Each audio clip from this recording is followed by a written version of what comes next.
No, there's definitely pressure, but I try to remain calm, as calm as I can, because I've been in this situation already 2 games, and I think as a quarterback you can't, you talk about the emotional highs and emotional lows, you can't get too high or too low, and that's what I try to do and try to stay level-headed.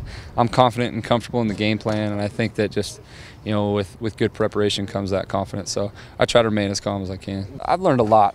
Too many to say. I think the main thing is just how to approach games. More so, it's a lot different than college. There's a lot of work and preparation that goes in at the collegiate level, but in the professional business, it's times 10. So I've just learned how to prepare a lot better and how to communicate with the other guys, I'd say.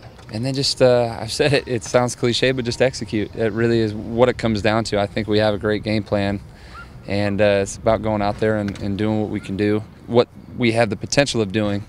I think that's key. One of the things, he was a guy that I called on up there, and I told him, what's the truth going to be said about you? So he understands that as a rookie, that he has to manage the game and there's things that he has to do. There's a lot of progression that he's had since that time that he stepped out there, and I'm proud to see that. There's still 1 or 2 things that, if he could have capped off in the last game, it would have been a win.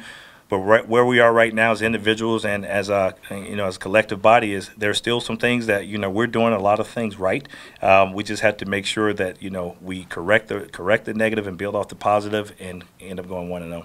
I think just like any player, the more starts you get, the slower the game gets, the more comfortable you get, the more you truly start to believe that you belong and that you can play at a high level in this league, just like you did in college. So I've just seen that confidence within him grow, and he's making better decisions, and not even better decisions, just making the decisions faster sometimes. And I expect him to continue to improve. It's a great feeling, and I don't think that for 1 second anybody's been down about our record or anything, because we know our potential, and we know how close we've been. That we can talk about so many games that 1 or 2 plays goes our way, or we don't mess up on a few plays, the game's ours. We could easily be 5-2 in that range. So it's not a question of whether or not we can do it. It's just about finishing games and being fundamentally sound the entire game, and not just for 3 or 4 quarters. I'm sure he'll be excited. It'll be nice to not have crowd noise when he's trying to communicate, because obviously that can be something that is challenging on the road.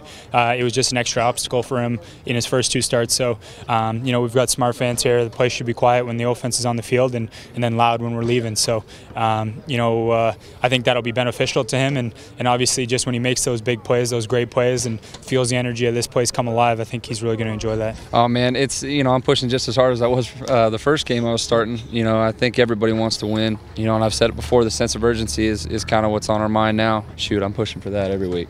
Outsiders looking and want to put it all on the quarterback, because it's obviously such a focused on position, but at the end of the day it does take 12 guys, and the best thing we can do for Brett is to be where we're supposed to be, get open and make plays for him. So you get a lot more comfortable with repetitions, and after a lot of things are presented to you on the field, you definitely feel a lot more comfortable and confident going into each game, and I think that's the case with me.